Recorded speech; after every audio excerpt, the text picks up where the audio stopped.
Okay, hi everyone. This might sound weird. I'm gonna narrate everything going through. My power is finally back on. Thank goodness. That was not fun, and I'm only thankful it was not 110 degrees when it happened. We're back in business. I posted everything up as you can see here into week four. So this week, if you didn't send me the narrowing the research topic handout that we had, just forward it so I can make comments and send them back. My goal is to send them back today and tomorrow.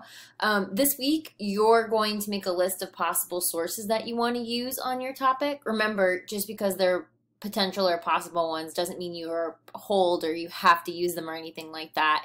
But you want to make sure that these resources are coming from either, credible scholars, credible websites. We talked about using a government site or an organization or a university, books, chapters of books, other credible websites like professional organizations, charts, graphs, any other kind of data you feel is good, relevant pictures, images, sites like Twitter. I can go on and on and on, but these are just a few places to look. My best suggestion would be, as you're perusing, because we talked briefly about some potential research topics, check out and search through Google Scholar or use one of the databases directly from the library. You're going to yield your best results like that.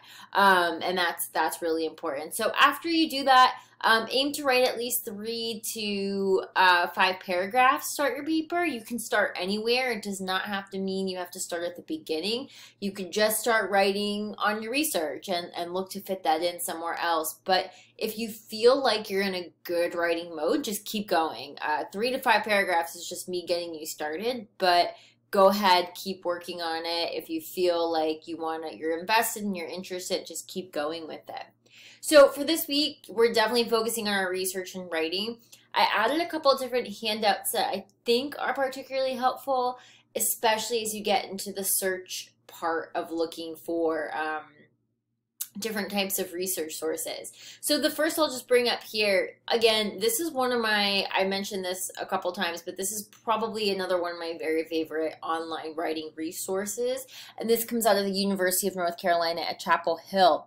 I like this because specifically you're going to have these areas that we've already talked about in terms of some questions and, revising research-based writing. I think this could be really, really helpful for putting some of your pieces together, evaluating sources, looking at figures and charts. So certainly, we're going to be providing the abstract. We're going to be looking to annotate our sources, all of these things coming up in the next couple weeks. So, yeah, just make sure that you can check some of these out and use as you need to. The other ones I think that are really important up here are looking at what all of these and sort of differentiating what these types of sources are.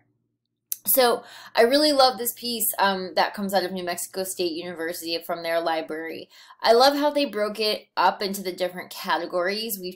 I'll zoom in here a little bit, numerous times about scholarly publications. Like we've talked about, these are written by experts in a field. The primary audience is other experts or those who are learning, wanting to learn more about these fields. They're often written by and for faculty members. They use scholarly or technical language. They have a bibliography of all their sources. So that's really, really important to kind of consider and to kind of look at for that too.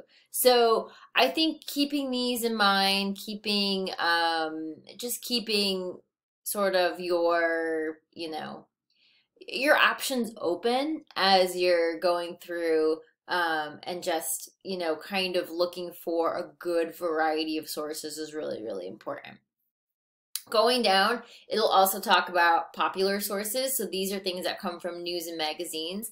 Again, these are the ones you want to be more careful of because they are written at times directly for a more general audience. And while that's not a bad thing, you want to make sure that they are fact-checked, that you can actually see when the information was published and where it was published. You don't want to make any assumptions because the hard thing is they might contain too much of someone's opinion and less focus on the actual issue. The other place where you're going to find good information if you're looking something at professional or trade sources, like for example, if you're looking at a trade publication specifically for those who work and or study in that field, they might not necessarily be quote unquote scholarly, but they give you news and trends about that field. So for example, like different publications that focus for nurses or doctors, teachers, social workers, etc. are totally fine to use because you might find something relevant in there. The other places to go, good places to go for information, books, obviously, book chapters. You can cite and use ebooks. Google Books is also a really good resource. So, you know, a lot of times you can sort of take what you need from a Google Books excerpt. You don't have to read the whole book, you know, to use it in a research paper. All you need to use is whatever quote or part that you're using, summarizing from that too. Government documents are good to use, like I said, especially if you're looking to generate data, stats, anything like that. You're looking for those types of things. Conference proceedings, other theses and dissertations are all sort of good places that you can find information.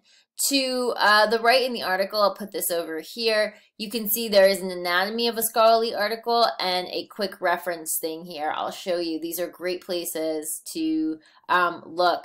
You can actually go in and, this is quite fun, break down, you know, what the abstract here is. We're going to be writing abstracts of our article, of our, you know, pieces that we're going to be looking at for research. The abstract is awesome. It's that brief summary. It's short. It can give you a heads up, you know, yes, this is going to be helpful. No, this might not be helpful. So that's something good. It's also good to just familiarize yourself with what like a scholarly article actually looks like, where the references are, how the introduction, so it can tell you and alert you to maybe something that is or is not good to use. And the other quick reference guide here just sort of sums up everything that I just talked about from the site.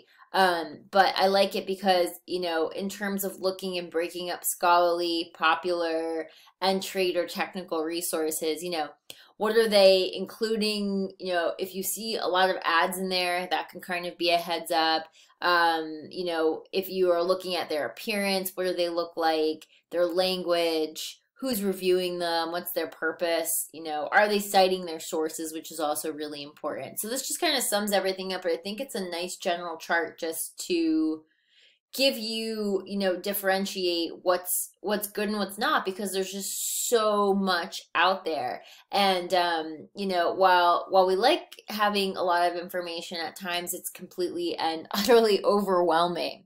So there's also a really good video on here that can give you a breakdown of the types of sources. I don't want to inundate you with so much information, but I think this site is one of the best ones.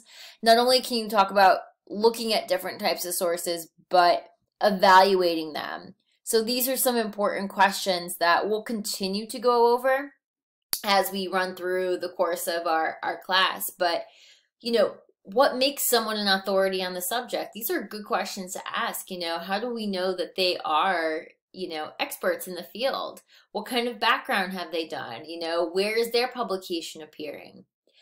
You know, who's the audience, what time periods covered, so thinking about scope and coverage and relevance. We, of course, you have to think about bias and accuracy. It's just, it's unfortunate, but it's like how our times are going. You know, how is the information presented? Is it facts, hopefully, and not more opinion or propaganda? And is it accurate? Is there some sort of bias that you're looking for? How recent is the information?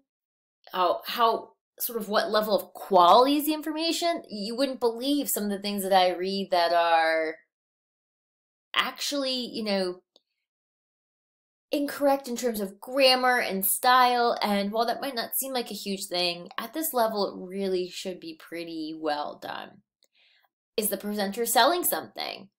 A product, a philosophy themselves? Do they have corporate sponsors? That's something to be wary of on websites. So these are good, and you won't know all these things at once until we've stopped and looked at some of the sources and just kind of, you know, really put the ideas together. And of course, if you're not sure what you're reading, these are some great places where you can actually fact check. I don't think you'll run into too much of this, but this is definitely for more if you're doing, if anyone was ever doing like a politically based sort of topic.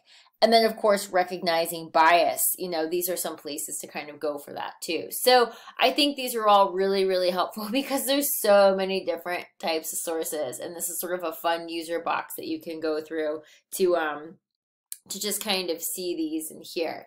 So I hope this source is helpful. Again, this is the very first one here that's highlighted, and of course you have some others on here as well. The second for evaluating sources, again, same thing, just kind of going through primary and secondary sources. What's the difference?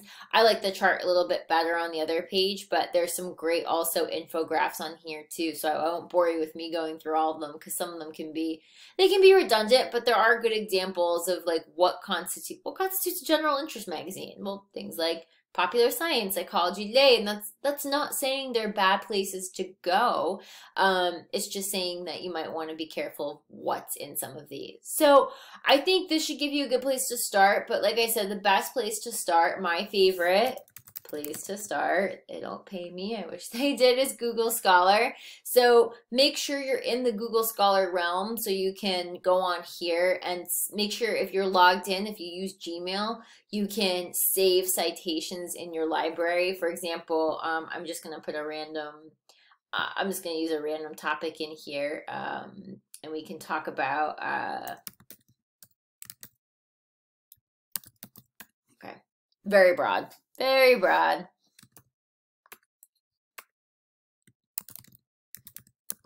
I'll make it a little bit more specific. So here, just to give you a quick refresher on this, you can narrow down your time frame. Again, try to get as recent as possible. You have here when they're linked, of course, to the library site, so you know these are all good places to look at. You'll get the full text version here in a PDF or an HTML. This, starring it, helps you save it to your library. Clicking the site would give you the citation that goes on your bibliography, but not the in-text one. So we can talk about that later. If you really liked the first, this article here, you can see who else cited it in their papers or their research. And of course, you have related articles to the topic.